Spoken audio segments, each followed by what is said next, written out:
didn't even know you existed until 6 weeks ago. No, neither. I was like, I who was the just fuck like, I is came this home guy? And we're like, who the fuck are you? Do I have to talk to you? I've gotten to know you all over again. Like, there's a guy on my couch. I don't know if I like him yet. Got to know our daughter a bit better. I'm not sure that was a good thing. Fuck 3. Bring on the 4. Bring on the 4. Oh, man. It's just the age. She's just, like, so naughty. Like, she's got sass as well, though. Like, that's sass, what it is. It's not naughty. Like 3 going on 15. Like, she just looks at you like to say, no, fuck you. I'm not doing what you're saying.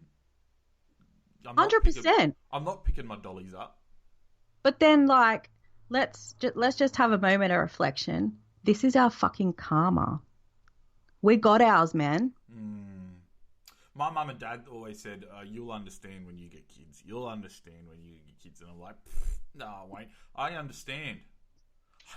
Yeah, I get it.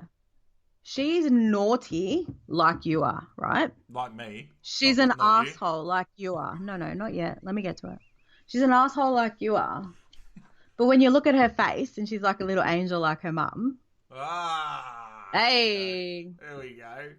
There you go. We had a situation yesterday where, I don't know, you guys listening to the show, you kind of understand that I let the F word slip a fair bit.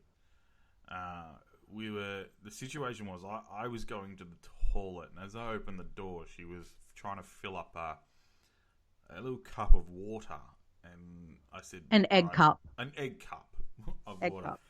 So I said, look, it's not a cup, darling, it's an egg cup. She goes, oh, I want water in it. I go, well, put water in it. So she steps down off a little table and she walks out. Now I've shut the door, dropped her out ready to go to the toilet.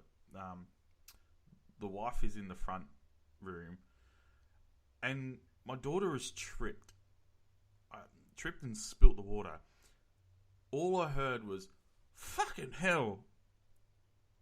Oh my God. A 3-year-old coming out with that, but in the context. Like, it's the context that kills it. Understanding when to say it. That blew my mind. That was just like, obviously she got in serious trouble about it. I mean, I couldn't do much from the loo, but, you heard the booming voice of my wife from the front. Mila, get in here now. So, that's how deep your voice is, apparently. Yeah, righto. So I didn't get to discipline them there, because you and me have very different views on discipline. Yeah, but I think also we're also coming across situations where we're like, I really, really need to fucking laugh at this because it's hilarious. Oh, sometimes. But I really need to be serious because this is so naughty. Oh, there's sometimes where I just want to punish her so bad, but what she's done is so hilarious. I've got to put my shirt over my nose and mouth because I'm starting to laugh at what she's done.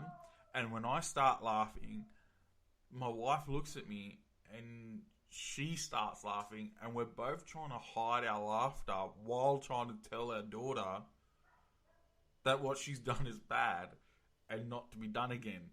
Now, as a 3-year-old, when you're looking, isn't that like the definition of mixed messages? When you're a 3-year-old and you're looking at your mum and dad, like screwing their face up, trying not to laugh, but also telling you what you've just done is a bad thing. What do you take from that? What do you take from that? Oh, and she's got us as parents. Well, she's got me as a parent, which is a pretty screwed up thing. I'm doing all right. I'm doing all right. We are doing all right. She's alive. She's still alive. She's still alive.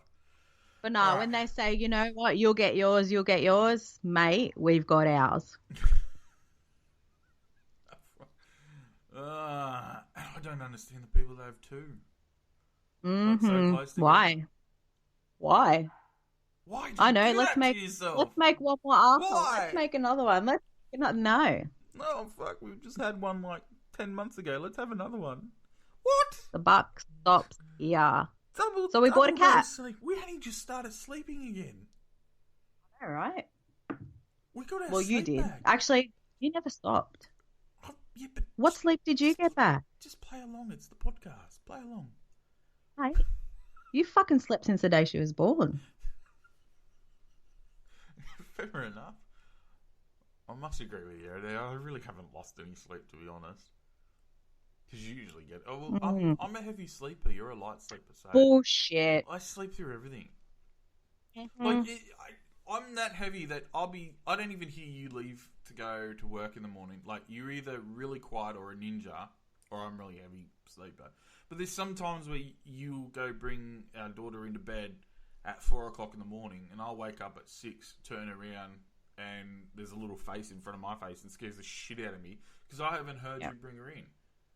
And she because some of that time is actually me thinking strategically, right? I know that I'm able to sleep in the next day slightly because I don't have to get up for work. And so at 4 o'clock, when I go to the loo, I sneak in, I pick her up while she's sleeping, I transition her into our bed, and then, hey, 7:30, wake up. So this is your strategic view. So you're getting in before, like, early. Yeah, before she sees the sunlight and realizes it's daytime. So you think that she'll sleep in longer if she's in our bed than she'll sleep in her own? 100%. Is that the thinking behind it? There's method. Everything is a method. There's method in your madness. If you had him in sleeping all the fucking time, you'd have your methods too. But then I go to bed really late. Even on a school So night, don't. I go to bed. So don't. It's a choice. You're an adult, man. Yeah, but it's not a choice. There's games to be played. It is a choice. Shows to be watched. Things to be drunk and eaten. I don't have the right to those. Well, you go to bed early. Why do I go to bed early? Because I'm responsible. I am sensible. Boring. What? Stay up a little. What? I'm giving you the opportunity to retract what you said. And people, we're actually on Skype, we can see each other. And she's given me the wife face.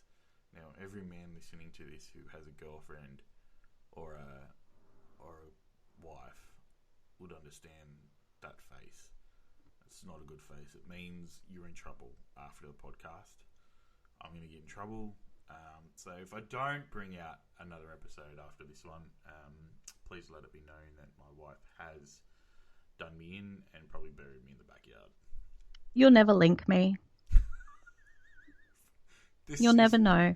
This podcast is proof that it is linking her. It is linking her. Who? You. All right. Look, don't act like you know me. Just because I know full well that you have not listened to any of my podcasts yet. No, they're really great. You have? I like the one about the game and the thing and the thing after the game. And then Zach. So, ladies and gentlemen, this is how... And the game. This is how in tune she is in with it. Oh, look, although in saying that, like, she was nice enough to do the podcast with me because I was just like, I was very interested about the whole teacher thing. And, you know, she's genuinely funny. She's a lot funnier than me, if you can believe that. I want to ask you some questions. Now, I asked these of all my guests. So the first question I always give off, and it hasn't failed to give laughs this time, but I'm going to guess that you're probably a tiny bit smarter. Don't put that pressure on me. The way you answer it, which is a pretty easy question, but you know, it's come out with some hilarious answers so far. But toilet paper, over or under? Oh, in these times, I think I've actually changed my method to preferring it over because having it over actually preserves the toilet paper. It takes much longer to pull it over than it does to give it that tug and those 60 sheets come down at once. There you go, people. She's the first person to actually answer that question correctly. And I haven't given her any of these questions. This is something I pride myself on. So over.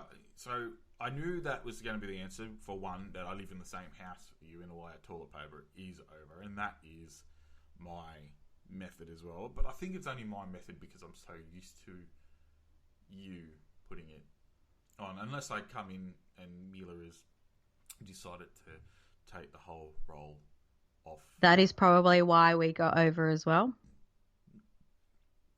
For that under tug that you don't want.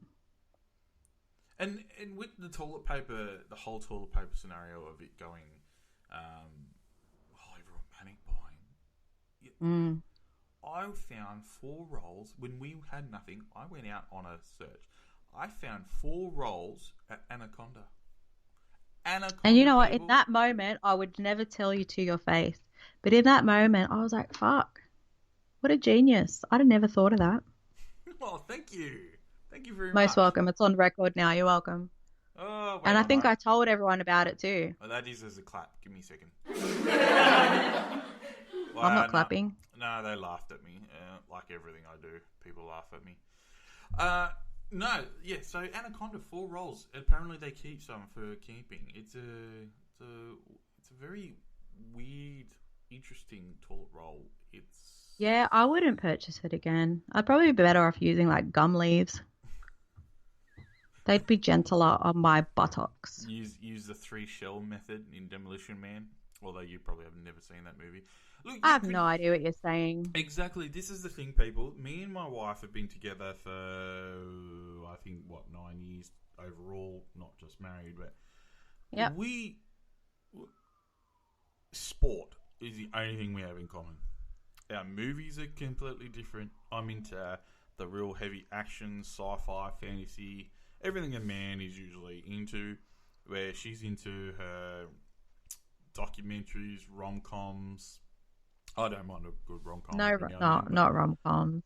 No, you're not a rom-com. Yeah, you're a rom-com fan. Yeah, if I'm going to go to sleep. Fair enough. Music, we could not be any different. She's like Lady Gaga. Who else are you listening to at the moment? Lots of Tay-Tay.